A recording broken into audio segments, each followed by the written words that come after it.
You were talking about the anti-refugee narrative. Do you think that narrative is actually effective? So does it affect the Western governments, or is it just talks for talks? It's definitely effective because you can see the rise of right-wing political parties, let's say in Europe, in Germany, in Slovakia, in Hungary. It is part of their platform. A few years ago, people worried about things like the price of eggs, jobs, right? Now, front and center in most Western countries, one of the main topic of discussion is something about immigration. In the US, it's about the wall. In Europe, it's about migrant. So you can see that popping up all over Europe. So it is changing the discussion. It is changing the way the population see this topic, and it's going to change the country. I would like to add that in real, for Ukrainian domestic audience, we have a little pictures. I absolutely agree with you. For international audience, it's absolutely right, and we have the same data. But for Ukrainian domestic audience, we have another narratives. For example, the refugees in Europe or United States, prostitute or slaves and so on and so on. And it's very interesting because the Russia disinformation and propaganda very effectively targeted different messages for different audiences. That's why it's really effective. I have the same question actually to both of you.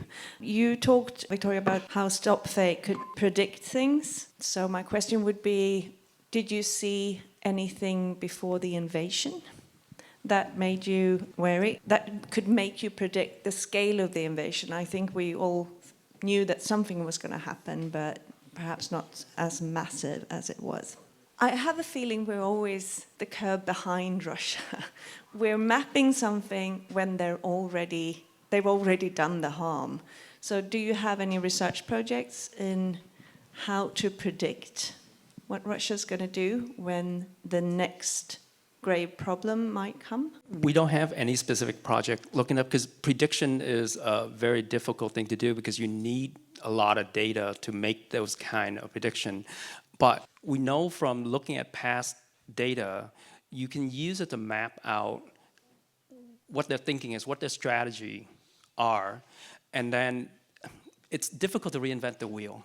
So it's the same group of people that are working. For them, it's a 9-to-5 job. They show up in the office and they have to come up and see what's happening in Western countries where they can insert themselves. Basically, they look for the wound that are in our society and they stick their finger in and wiggle around to see if that hurts. Oh, wait, that really hurts? Let's see how much more we can make that hurt. And that's what they do. So for us, our project is basically trying to map out what they've done in the past, and that gives us a preview of what they're likely to do in the future. Yeah, it's very, very difficult question because we can analyze some local event, some piece of content, messages, and analyze and debunk these messages. But globally now, I think it's really very difficult to predict situation. Before the full-scale invasion started, we definitely understood that this stage of this war will be. But nobody even can't imagine that it will be such a brutal war. And now I feel the similar feeling, you know, with the new Trump administration and so on. Perfect. Online audience question, please. Of course. So the question is coming from Marusia Batsyurkiv. It's for both panelists. So my current research concerns the ways in which left so-called intellects, like Jeffrey Sachs and Tariq Ali, are repurposing Russian propaganda as left ideology. Do you have any thoughts as to why this is happening and where they are obtaining their fake news from? People like Jeffrey Sachs, they've been in this conversation for a long time. So they're just taking their old talking points and applying to this new situation. As somebody who lives in a democratic society, unfortunately, we will have to figure out how to live next to and counter some of their narratives. But we can't silence them, simply because if we do, then we become the things that we're fighting against. So the only thing that really works is organize, find people who share your views, and make them known. That's the one thing that I've seen that works. Yeah, the fighting against disinformation is very comprehensive process, and it's not just fact-checking and even journalism. It's a complex of measures. Of course, fact-checking and verification information, the strategic communications, the professional media, and media literacy and educational systems, complex such events can help us to create a society that is strong against some information threats. Only this way. Sorry, I want to quickly address a point earlier. In the earlier panel, there was some discussion as to how do we counter some of the experts that are coming out of journalism and international relations. One thing that have worked for us at the lab is that we establish relationship with media long before a story that we might be relevant in comes along, so that we become a trusted source, and that when they call, we're prepared to speak because they're on a tight deadline. So one of the recommendations I have is start compiling a list of experts, what they are able to speak and willing to speak about, do some vetting of who they are and their expertise, and then look for reporters who are writing stories that involve Ukraine, and then contact them and says, hi, I'd like to introduce you to this list of experts we have. Next time you have a story, please bookmark this. And you will find that you will have a bigger share of the voice in the conversation. But without organizing that in that particular way and actively reaching out to reporters to introduce yourself again and again and again, they won't know to call you, because it's easier for them to call up the department at Ottawa. Why? Because the university is there, right? So that's one way to counter that, is compile your own list and then call up reporters and says, hi, next time, call us.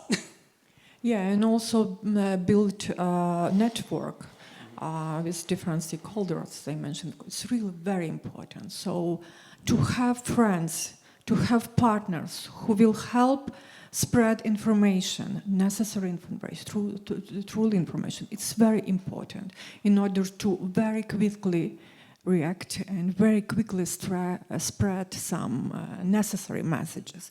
It's really very important, and don't be afraid to provide some protective action. I absolutely sure that imposing sanction and block propaganda sites and so on, it's necessary when we're talking about national security, not about freedom of speech. When we talk about the national security threats, and when we talk about our global security. I will follow up yesterday's discussion and today questions were already raised about predictions, because I would encourage you to, based on your debunking processes and fact-checking, which are numerous, valuable thing, but thinking about pre-bunking messages and putting, because our minds and the audience are, when we look at the fact-checking, it's already past. And they don't feel that it's important. Because we know that Russia is repeating the same stories all over. So very short-term predictions, like pre-bunking predictions, even to journalists, influencers, your page as a source of giving what will happen, then this message will go first before Russia will spread. Especially when we are, for example, waiting for elections or some moments that can raise some issues. Because in general, if we blame everything, what is going on to Putin, the audience likes saying, yeah, you always say like this. But when you concrete examples and give some instruments to give the immunity for the audiences. Yeah, thank you very much for this brilliant question, because I'm currently working on an article. My research, pre-bunking campaign, Ukrainian fact-checkers and pre-bunking campaign. I provided a deep interview with fact-checking organization, a representative fact-checking organization in Ukraine. All my colleagues from different organizations provided a lot of different events. And yes, of course, on one side, we published our articles, debunking materials, but also we have a lot of activities. For example, on our website, StopFake, we have a great section, tools, where we explain how disinformation work, where we published a review on different digital tools, how to verify information. We published an interview with expert, and also we published analytics about some event, and we have multimedia department on my organization, and we create some video and some visual materials to attract attention for some events, some problem with infographics and explanation, and all my colleagues from different organizations do the same. And pre-banking campaign, it's really very important part, and sometimes we doesn't understand that it's pre-banking, but we do it.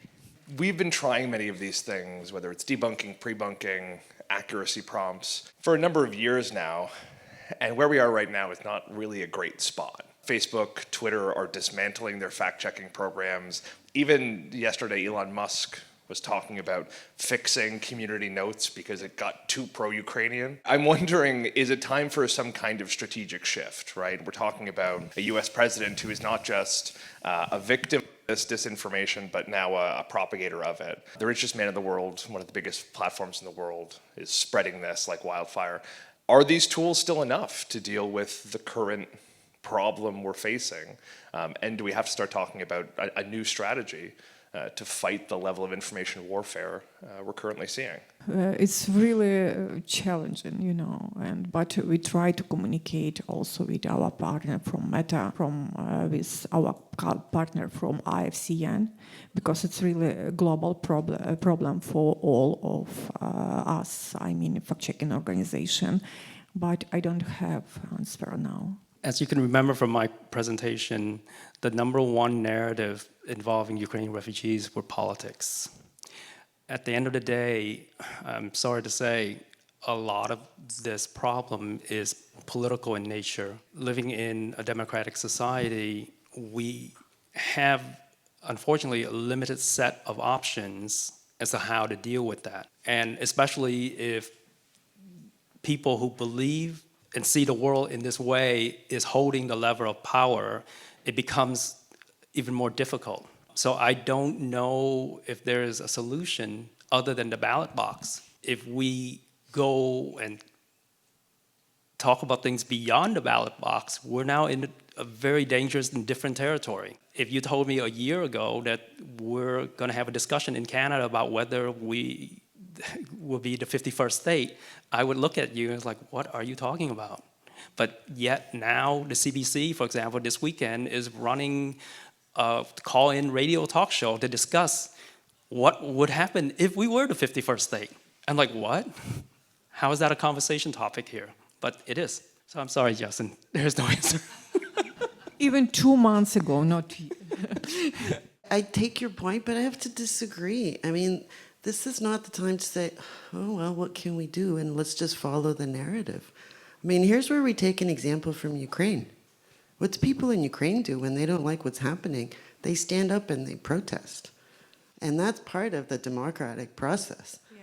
And I think your question is spot on. It's a time to shift and say, take the initiative and not just follow what somebody else is creating a narrative. Create your own narrative, create our narrative, and do something about it. And if CBC is saying, why are we having this discussion? Why shouldn't we shift the discussion to, here's what we're doing. This might be a little bit off base because we're having a leadership race right now, but there's a candidate who's taking this discussion and she's running with it. And she's saying, no, this is what we do. And I don't know if in an academic forum I'm allowed to name her, but I think we all know it's Christia Freeland. She's not following a narrative, she's leading the narrative, right?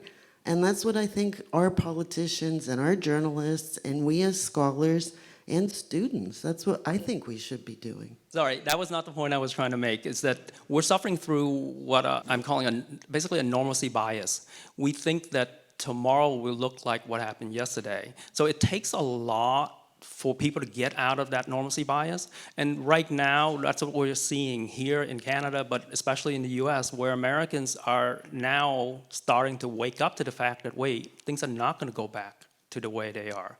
So you're seeing people starting to wake up, but that takes time and a process for that to happen. But normalcy bias is something that's very difficult to overcome. But like you said, eventually it will come simply because the things that are happening will accumulate where people get to the point where like, wait, we didn't vote for this. We didn't sign up for this. So yeah, so I'm not saying we should not reframe and change things.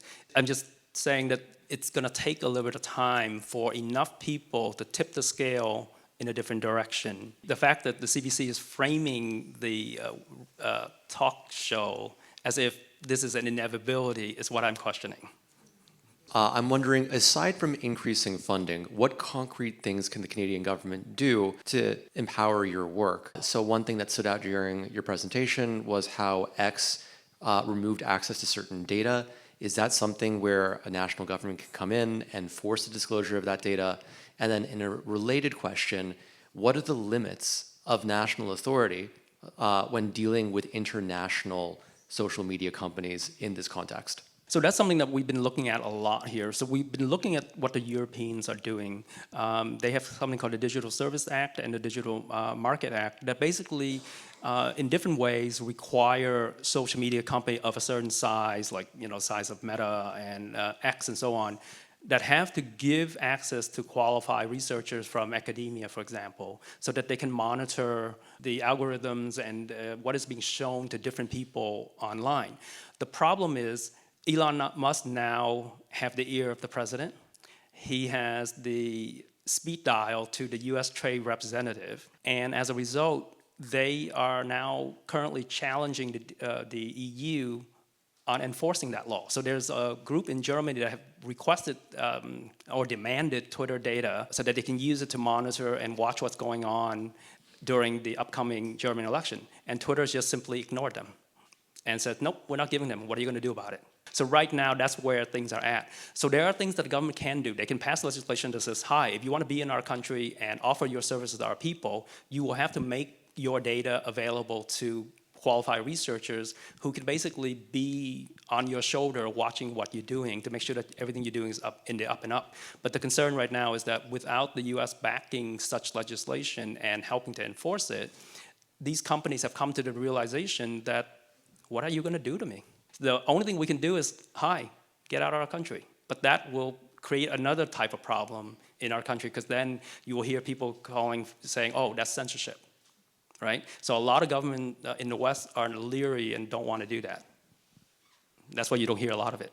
Viktoriia, if you're talking about denazification only in terms of Russia, but declassification, when Ukrainian intelligence declassified information that there are going to be informational operation after Zelensky term was over, and we need to expect that was sort of like pre-banking measure. Was that helpful or not? And do Canadian government need to do that, like strategically open information that is not publicly available to let people know that they need to get ready to something super big and bad? Yeah, this is a very big problem now. We don't understand the official messages. It's really a very big problem because there are absolutely different points of view and perspective, and now we lack of real information that we can verify, and now it's a big problem. But I hope together with Center of Strategic Communication and our other partners, we can create something. Yeah, it's very important.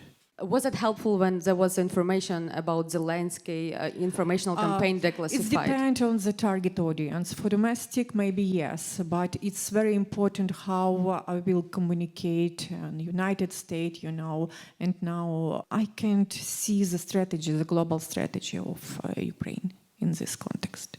I wanted to build on the earlier question regarding Meta and the announcement it made to no longer rely on third-party fact-checkers. If you could perhaps expand a little bit more on what it means for your... For us, we continue to cooperate with Meta until the end of this year. This program canceled for fact-checkers organization in United States. Now we continue cooperate and verify information in this program. Yeah, I just want to quickly add. So the plan for Meta from people that we talked to inside the company is that they're going to test out their own version of community notes this year. They're going to use basically Americans as guinea pig for their new community notes program. They will learn what they can from that and improve it. and that by the end of this year, around this time next year, they'll roll that out to the rest of the world. Whether they will cancel fact-checking programs that they're currently funding in other countries after that is a big open question, but more than likely, if what they've done in the past is any indication, more than likely they're going to say, yes, since we now have this new community note program and we're crowdsourcing and sourcing the fact checks, we don't need to pay for professional fact checkers anymore. I think that's the direction things are going. I have a very quick question to the second speaker as well, and it might be outside of the scope of your research. You mentioned that your analysis focused on the anti-refugee messaging from 2022 to 2023. I'm wondering if you have a sense of how that messaging has shifted. What are the current messages? We know that a lot of this messaging is time sensitive as well. You mentioned that the message about Ukrainians being neo-Nazi is no longer has traction. So what are the new messages that you see appearing on social media? Thank you. It's something we don't have data for simply because, again, once Elon Musk took over, he basically made the platform dark to us, invisible to us, because we don't have the ability to collect the data in bulk anymore. You randomly just go and search for things, then you'll be studying Swiss cheese, basically, because the data is not a solid block of data. So as a result, we really don't have a sense. We can go and collect data from other platforms like Reddit and so on, but we know from other projects we're doing, not specifically related to Russia-Ukraine, is that the immigration narrative and situation has become front and center for a lot of political parties in Western countries, from France to Germany to Norway to Finland, where there is a party in each of those countries where immigration is one of their top 3 topics. Here in Canada, that is rising to be the number 4 or 5 now. Maybe it's not the top 3, but it's probably number 4 here in Canada for a particular party, right? And depending on how things play out in the US, it could easily move from number 4, from my assessment, all the way up to number 2 or 1. We'll have to watch that space because we will be affected by how the US, for example, chooses to use, or whether they choose to use immigration as a weapon to tip the scale. Originally, I wanted to ask you both those questions individually, but they are relevant, so I would appreciate input from you both. So the first question is primarily for Viktoriia. I have heard of StopFake, but have not personally used it, and it sounds like a great tool to navigate the constant news cycle by seeing what are the main narratives that are countered and learning about the events that are happening. So the question is more of a self-help to us based on yesterday's discussion, because we are overflooded with news and news cycles. As a journalist, you have to navigate massive amounts of information daily, filtering it. And how do we grasp those things when it comes to learning about the global context, learning about the war strategy, learning about the daily things that are happening and what's going on in civil proceedings? And it relates to Philippe because you brought up the elections. As citizens in a democratic country, whether here or later in Ukraine after the victory, we will have to engage in the democratic processes, so we have to stay informed of the candidates and all of their policies as well. So my question is more aspect of navigating news cycles, navigating those massive amounts of information and learning about specific personalities and the narratives that are dominant. And the second question is, I'm really glad that Justin, one of the journalist colleagues, asked, how do we tailor our strategies? Because sounds like we have a great number of tools to fact check, to debunk misinformation narratives, to see how those themes persist. But unfortunately, a big amount of people are not using them. So how do we encourage and push for those media literacy programs? How do we encourage people to use those tools? How are those tools used? And in terms of media literacy aspect, back to you, Viktoriia, is do you know about any other efforts that are in Ukraine to increase awareness? So 2 loaded questions, but would really appreciate your input.